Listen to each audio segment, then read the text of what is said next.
Good morning students. आज के video lecture में हम पढ़ेंगे बीकॉम फर्स्ट ईयर के लिए बिजनेस इकोनॉमिक्स में theory of supply. Previous video lectures में हमने डिमांड के बारे में पढ़ा। What is the theory of demand, what is law of demand, individual demand, market demand. फिर हमने पढ़ा क्वांटिटी डिमांडेड और डिमांड में क्या डिफरेंस है। उसके बाद हमने इलास्टिसिटी ऑफ डिमांड पढ़ा, अलग अलग टाइप की elasticity like price elasticity, income elasticity, cross elasticity, advertisement elasticity आदि के बारे में हमने पढ़ा। आज हम स्टार्ट कर रहे हैं supply. What is supply? Supply refers to the quantity of a commodity which producers or sellers are willing to produce and offer for sale at a particular price in a given market at a particular period of time. किसी particular time period में एक particular market price पे sellers या producers किसी particular commodity की जितनी quantity sell करने या प्रोड्यूस करने के लिए तैयार होते हैं उस क्वांटिटी को हम सप्लाई कहते हैं। मीन्स देखिए, कुछ चीज़ों पे हमें ध्यान देना है। There should be a particular specific period, उसके बाद में एक पर्टिकुलर प्राइस या प्राइस रेंज उसका होना चाहिए। कमोडिटी एक निर्धारित निश्चित कमोडिटी की हम बात कर रहे हैं, उसकी जितनी क्वांटिटी सेलर्स सप्लायर्स प्रोड्यूस या सेल करना चाहते हैं उस क्वांटिटी को हम कहेंगे supply. The three important aspects of supply are: supply is a desired quantity, supply is always explained with reference to price, and time during which it is offered for sale. देखिए, हम जब supply को समझेंगे तो हम तीन महत्वपूर्ण पहलुओं को समझेंगे। सबसे पहले जो सप्लाई है वह एक डिज़ायर्ड क्वांटिटी है। मीन्स जितनी सेलर सेल करना चाहता है, डिज़ायर्ड क्वांटिटी ये है। यह किसी स्पेसिफिक प्राइस के ऊपर समझा जाएगा, प्राइस के बिना हम सप्लाई को नहीं समझ सकते, और एक टाइम ड्यूरेशन इसमें होना आवश्यक है। यह किसी इनफाइनाइट टाइम के लिए हम नहीं समझ रहे हैं। Supply schedule and supply curve क्या है? Supply schedule shows a tabular representation of law of supply. जो लॉ ऑफ सप्लाई है उसका टेबुलर रिप्रेजेंटेशन, उसका सारणी में जो प्रदर्शन है, दैट इज सप्लाई स्केड्यूल। तो बात आती है कि लॉ ऑफ सप्लाई क्या है। लॉ ऑफ सप्लाई जो है वह बताता है कि किसी कमोडिटी के प्राइस का उसकी क्वांटिटी सप्लाइड से कैसा रिलेशन है। यह एक पॉजिटिव रिलेशन होता है। इसका अर्थ यह हुआ कि अगर मार्केट प्राइस बढ़ेगा तो सप्लायर उसकी ज़्यादा सप्लाई करना चाहेंगे, प्राइस कम होगा तो सप्लायर उसकी कम सप्लाई करना चाहेंगे। So it presents the different quantities of a product that is seller is willing to sell at different price levels of that product. Quantities जो कि एक सेलर अलग अलग प्राइजेस पे सेल करना चाहता है उसका टेबुलर रिप्रेजेंटेशन होता है supply schedule. Graphical representation is called supply curve. जब आप उस टेबुलर प्रेजेंटेशन को डायग्राम में कन्वर्ट कर देंगे, ग्राफ के थ्रू प्रेजेंट करेंगे, तो वह जो एक कर्व आपको मिलेगा सप्लाई कर्व, उसे हम कहेंगे graphical representation of supply schedule. Supply schedule and supply curve are of two types. Supply schedule भी एंड सप्लाई कर्व भी दो तरह के हो सकते हैं। First is individual and second is of market. Individual supply schedule and individual supply curve, market supply schedule and market supply curve, व्यक्तिगत और बाजार का। इंडिविजुअल सप्लाई स्केड्यूल क्या है? वह सप्लाई स्केड्यूल जो किसी एक व्यक्तिगत सेलर या प्रोड्यूसर के द्वारा चाही गई इच्छित क्वांटिटीज़ जो वह किसी पर्टिकुलर मार्केट प्राइस पे सप्लाई करना चाहता है, सेल करना चाहता है। जैसे सपोज कोई सप्लायर है एक्स, अगर मिल्क की प्राइस पर लीटर 10 रुपीज़ है तो वह एक दिन में कितना लीटर मिल्क सप्लाई कर रहा है, ये थाउजेंड्स में वैल्यू गिवन है। सो लाइक 10 रुपीज़ पे 10, 12 रुपीज़ पे 15 एंड 14 रुपीज़ पे 20 एंड 16 रुपीज़ पे 25। इसका मतलब यह हुआ कि आपका जो सप्लायर है वह प्राइस के बढ़ने के साथ साथ ज़्यादा क्वांटिटी सप्लाई करने को तैयार है। जब आप इस टेबल को डायग्राम के थ्रू शो करेंगे, एक्स एक्सिस पे आप ले रहे हैं क्वांटिटी सप्लाइड, वाई एक्सिस पे आप ले रहे हैं प्राइस। इन दोनों के कॉम्बिनेशंस को ग्राफ पे प्लॉट करने से जो एक कर्व बन रहा है दैट इज सप्लाई कर्व। हम देख पा रहे हैं सप्लाई कर्व लेफ्ट से राइट अपवर्ड स्लोपिंग है। अपवर्ड स्लोपिंग होने की वजह यह है कि क्वांटिटी और प्राइस में पॉजिटिव रिलेशन है, प्राइस का क्वांटिटी पे पॉजिटिव इम्पैक्ट है, इसके लिए supply curve upward sloping line है। It means what, when price increases quantity supplied increases and when price decreases quantity supplied also decreases। इसका अर्थ दोनों एक ही डायरेक्शन में मूव करते हैं। मार्केट सप्लाई स्केड्यूल क्या है? Market supply schedule refers to a supply schedule that represents the different quantities of a product that all the suppliers in the market are willing to supply at different prices. किसी particular commodity की अलग अलग prices के ऊपर सारे suppliers मिलकर जो supply करना चाहते हैं that is known as market supply. Look, don't get confused in market supply and aggregate supply. Market supply में कमोडिटी एक ही है, जबकि एग्रीगेट सप्लाई में all the commodities are taken together. यहाँ पे एक टेबुलर प्रेजेंटेशन गिवन है। Price of product X, product X का प्राइस 100 से इंक्रीज होके 200 हुआ, 200 से 300 एंड 300 से इंक्रीज होके 400 हुआ। हम अज्यूम कर रहे हैं कि उस पर्टिकुलर प्रोडक्ट जो भी एक्स प्रोडक्ट है उसके मार्केट में 3 सप्लायर है, सप्लायर ए, सप्लायर बी, सप्लायर सी।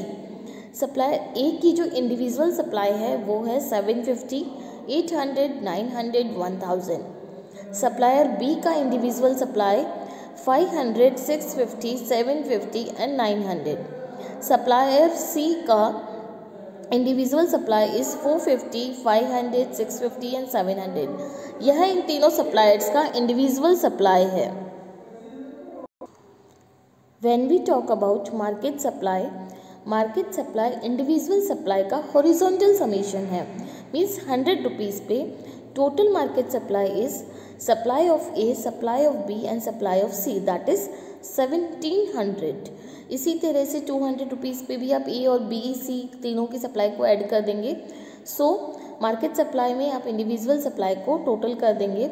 अब देखिए, जब हम डिमांड सप्लाई कर्व की बात कर रहे हैं तो मार्केट सप्लाई कर्व भी पॉजिटिव स्लोप है, अपवर्ड स्लोपिंग है left to right, because market supply है चाहे इंडिविजुअल सप्लाई है, प्राइस के इंक्रीज होने से सप्लाई इंक्रीज होगा। So here it is as upward sloping curve. x-axis shows quantity supplied, y-axis shows price, and market supply curve also represents the direct relationship between quantity supplied and price of a product।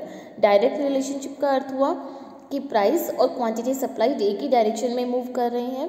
Price के increase होने से quantity supplied increase हो रहा है, price के decrease होने से quantity supplied decrease हो रहा है। Now comes to supply function और डिटर्मिनेंट्स ऑफ सप्लाई। देखिए, सप्लाई फंक्शन क्या है, पूर्ति फलन क्या है, या सप्लाई के निर्धारक तत्व क्या है। Supply function studies the functional relationship between supply of a commodity and its various determinants. किसी भी प्रोडक्ट की सप्लाई और उस सप्लाई को निर्धारित करने वाले तत्व, इनके बीच में जो फंक्शनल रिलेशनशिप है that is known as supply function. इसे हम लिखेंगे Sx is equals to function of Px, PR, NF, G, PF, T, EX and GP। यहाँ पे Sx है सप्लाई ऑफ ए कमोडिटी, किसी कमोडिटी की सप्लाई को Sx से डिनोट करेंगे। यह किन चीज़ों पे निर्भर करती है? Px मीन्स कमोडिटी की ओन प्राइस, फिर है PR price of related goods, NF number of firms in the market, G is goal of the firm, PF price of factors of production, T is technology, EX is expected future price and GP is government policies। इनको हम next में detail में पढ़ते हैं। सबसे पहले आता है price of the commodity. This is the own price of the commodity. जिस कमोडिटी की सप्लाई आप एनालाइज कर रहे हैं उसका अपना प्राइस, तो जो कमोडिटी का अपना प्राइस है उसका क्वांटिटी सप्लाइड पे पॉजिटिव इफेक्ट होता है। There is a direct relationship between price of a commodity and its quantity supplied. किसी भी कमोडिटी की क्वांटिटी सप्लाइड और प्राइस के बीच में एक डायरेक्ट रिलेशनशिप है, सीधा रिलेशनशिप है।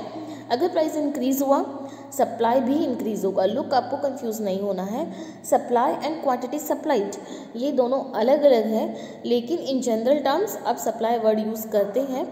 सो अगर प्राइस बढ़ेगा तो क्वांटिटी सप्लाइड भी बढ़ेगा, because it motivates the firm to supply more in order to get more profits.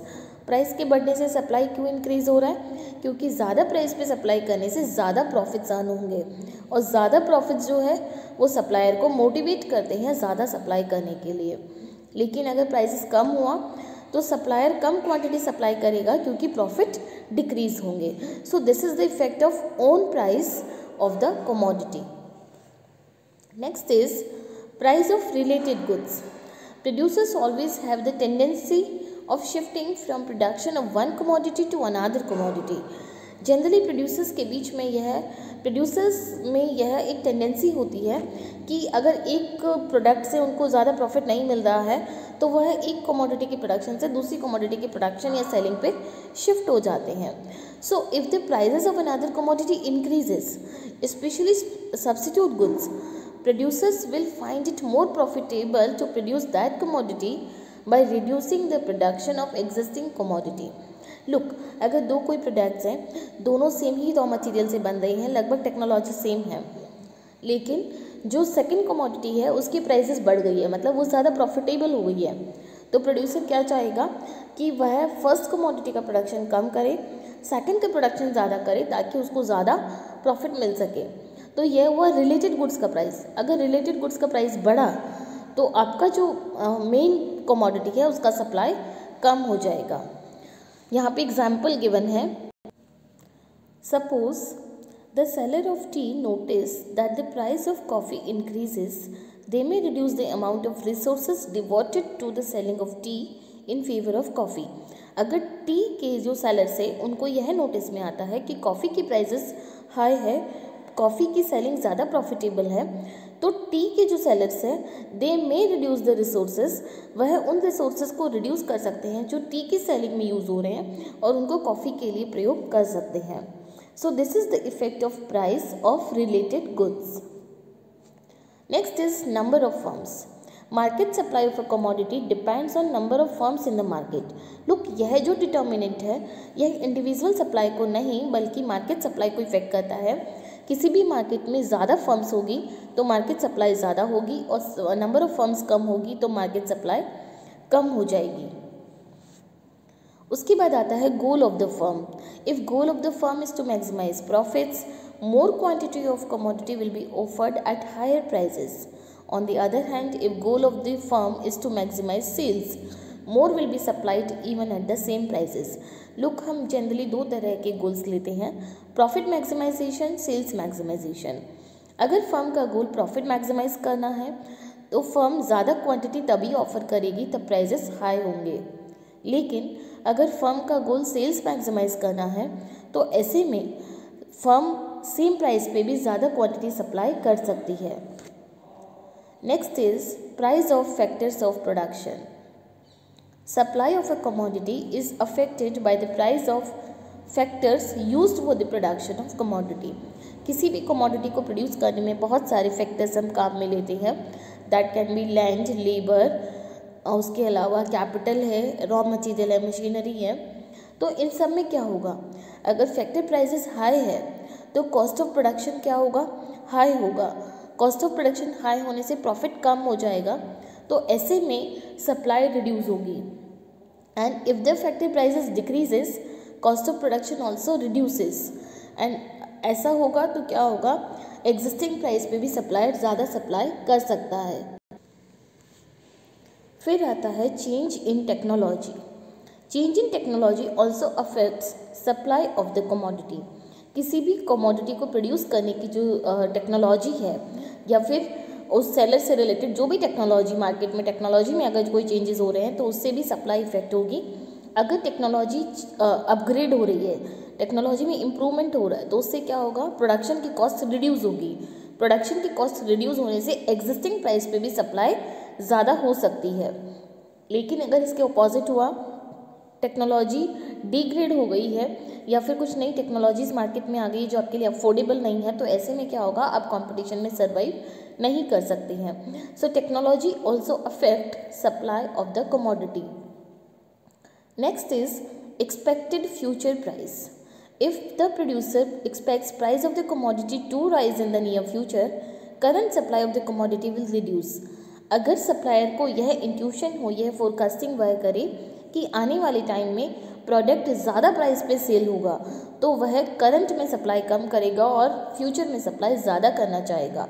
लेकिन on the other hand fall in the price is expected, अगर उसको यह एक्सपेक्टेड हो कि फ्यूचर में प्राइस फॉल होने वाला है, तो वह एग्जिस्टिंग प्राइस पे भी ज़्यादा सप्लाई करेगा, बिकॉज अगर फ्यूचर में स्टॉक बचा तो उसको लॉस होगा। Next is government policy.